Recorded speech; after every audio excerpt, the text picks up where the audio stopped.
expressly only this allowed Roberts and Tierney to play by the cover.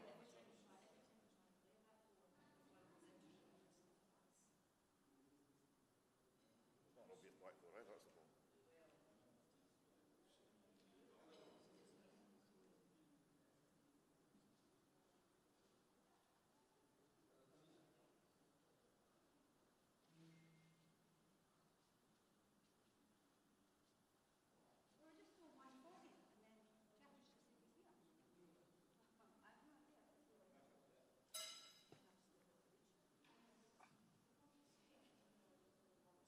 Sit next to me then, Jay.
Tell them on this.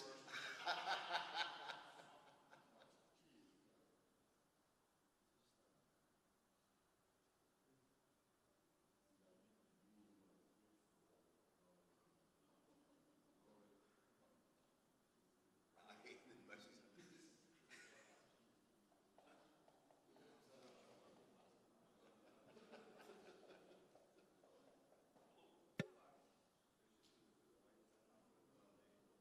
Sandals, mate. Sandals. Wow. Wow. You find that or something? You find that in the hotel corridor? Wow.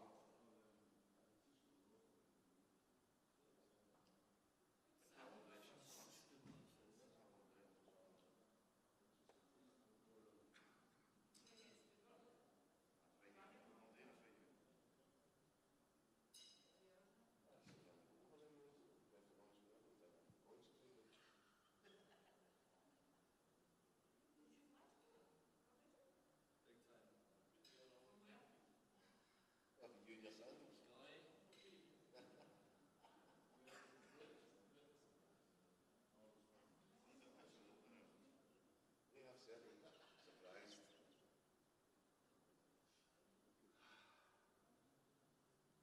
Right, man. Right.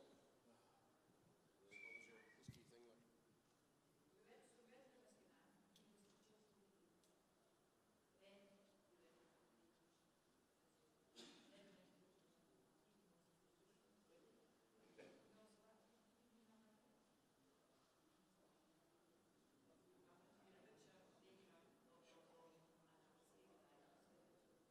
Whiskey guy. Delighted to come down. Any little samples from Doris? Oh, we saw yesterday. I was disappointed. I've yet to see what it was like.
I did more already, don't worry. Afternoon all. Look, you're live and dangerous. Something like that. Good. John, firstly, can you give us an update on fitness, in particular, Kieran Tierney? Yeah, obviously we seen he had an issue the other night. Obviously stretched it off. He's got an issue with his hamstring, and as we speak, he's heading home to be assessed by Arsenal. And that's all I can really see at the moment. They'll obviously give you updates as they have it. But he's obviously extremely disappointed. If we do progress and we move through the tournament, I'm sure he'll be back to support us. But, you know, he's a young lad, he's got plenty of time, and he's got to make sure that it's right for his return. How big a blow is that for Scotland then? Yeah, well, it's a blow because he's one of our top players, and, you know, in a tournament football, you need your best players on the park. And in particular with him, he gives that balance down the left-hand side with Andy Robertson and Callum McGregor, and they combine really well. So whenever any team loses their best players, then it will affect the situation. But it also is an opportunity for somebody else to step in. And, you know, we went to the game the other night against Switzerland, and everybody was itching after the performance against Germany. So, you know, there's an opportunity there for somebody to step forward and make a claim for it. Does it open up the possibility of maybe changing the system, because you have been doing that in some of the friendlies, given that, as you mentioned, how Robertson and Tierney dovetailed? I think Steve's always talked about being flexible. And for a long spell, we went with the 3, and then we changed it just before we played Ukraine a few years ago. So we are flexible. We've played 2 different systems already.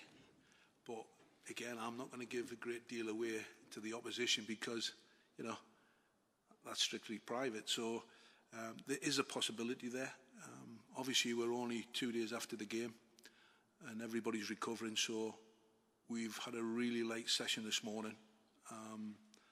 And we'll have good conversations, meetings this afternoon, and then we'll decide on systems, players, who's fit, who's not fit, if there's anybody, who's tired, who's not tired. And I'm assuming everybody there'll be nobody out there who'll be tired because everybody wants to play.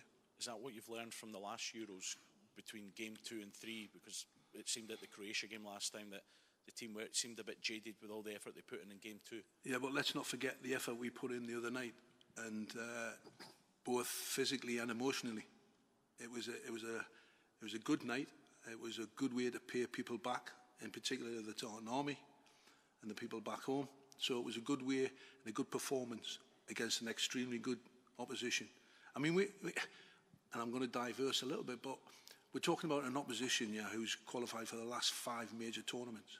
So we knew we were in a difficult group, but we're now sitting here with the opportunity to try and get into the last 16. And getting into the last 16 is extremely difficult as well because we've never done it before, because it's hard. So we know what's ahead of us against an extremely good team, well organised by the Italian coach. You can see that in their team, but they also have individuals who are very good. So we know we're in for a tough game, but if you had said to us, we still have a chance of qualifying, going into the last game, snap your hands off.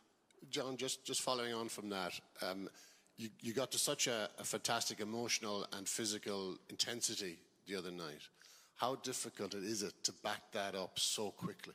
Yeah, sometimes it is difficult, but I think the disappointment from the first game balances it out, I think. And again, we've already talked about, we learned from the experience the previous time, because let's not forget, we went to Wembley, got a 0-0 draw, so the emotions were high. And so we've learned from that, because we went into the Croatia game and we were a little bit flat. So we're hoping that we have learned from that. We'll do things to try and make sure that we're not flat. And like I say, if you think about the reaction of our fans, we've seen it after the game when we got on the bus, driving back to the hotel. The people in the street were incredible. We get back to the hotel and there's a reception waiting for the players, which was amazing. Now, if that can't inspire you, and even if you are tired to go through that next step, then we shouldn't be involved in football. So, you know, we've got things in our favour, but let's not forget we're playing a good team. On that, Hungary, they've got no points, but they've had really, really impressive passages in both games. What do you see from them that kind of, well, earns your respect and maybe a little bit of concern too. Well, let's not forget, prior to the tournament as well, I think they lost 1 in 15 games, so that tells you everything about them. But the one thing that jumps off the page and what we've seen is they're a very well organised team, very difficult to break down and play counter-attack football, but they have some very good individuals as well.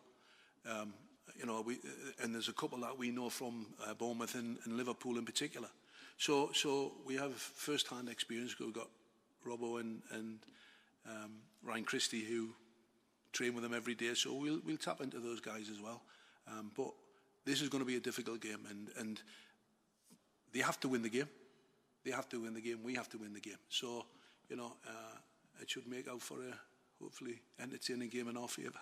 And just the last one for me. I checked this morning because I've nothing better to do with 27 different bookmakers, and the vast majority of them make Hungary favourites for this match.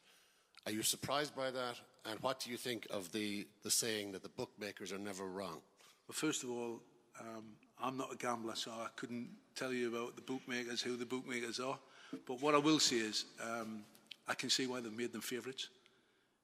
And I've spoke about the record leading into the Euros. They're a good team. They're a very good team. Let's not forget, and I know this for a fact, they beat England home and away, 4-0 at Molineux.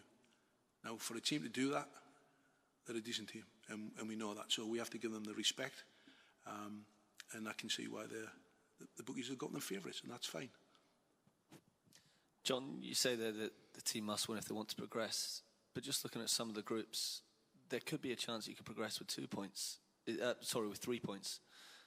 Sorry. Yeah. You could progress with 2 points. That's what I'm trying to get at. Yeah, I think it's going to be. Has that been discussed at all? 2 points is. We've not really touched on that. Mm-hmm. We've spoke about we need 4 points for sure. They obviously need 3 points. With the goal difference, but we've not looked at the 2 point situation. So we're going into the game knowing what we have to do, and if we can win the game, that's our priority. You were saying there about the Croatia game, it was a little bit flat. What are the specific things that you're doing to ensure that it isn't flat this time? Well, maybe before the Croatia game, we worked them a little bit harder than we should have done. Obviously, we were based at Rockcliffe Hall in Middlesbrough, and we spent a lot of time on our feet. So I think that is one of the things that we've certainly learned from it. But we've got a bigger medical staff with us this time round. So the recovery, the rest and the preparation is more intense. And we feel that that's more important than anything else. We can work in the classroom when we need to. There are other things that I don't really want to go into, but we have learned from it. Do you feel that there's a mood around the camp, mood around the boys after that positive result against Switzerland, that it's here for the taking there? Doesn't it? Come on. The whole nation is. I've seen it. I've seen even yesterday when we got up in the morning, there was still people waiting for us. We drove to the airport. There was people going back to the train station. We went past the train station. It was incredible. And if you as a footballer and myself as a coach, when I listen to the Flower of Scotland, right, and I've been involved, and I'm actually getting a little bit emotional here now because I've been involved in some massive games, right? And when that tune came on, it's the loudest I've ever heard. And it brought a lump to my throat. So if that can't inspire these guys after what they did the other night, then, we may get beat because the opposition are better than us. But it won't be for the want of trying, for sure. You're expecting it to be even louder on Sunday? I hope so. Because we need them. And they're massive. They're massive for us. Okay.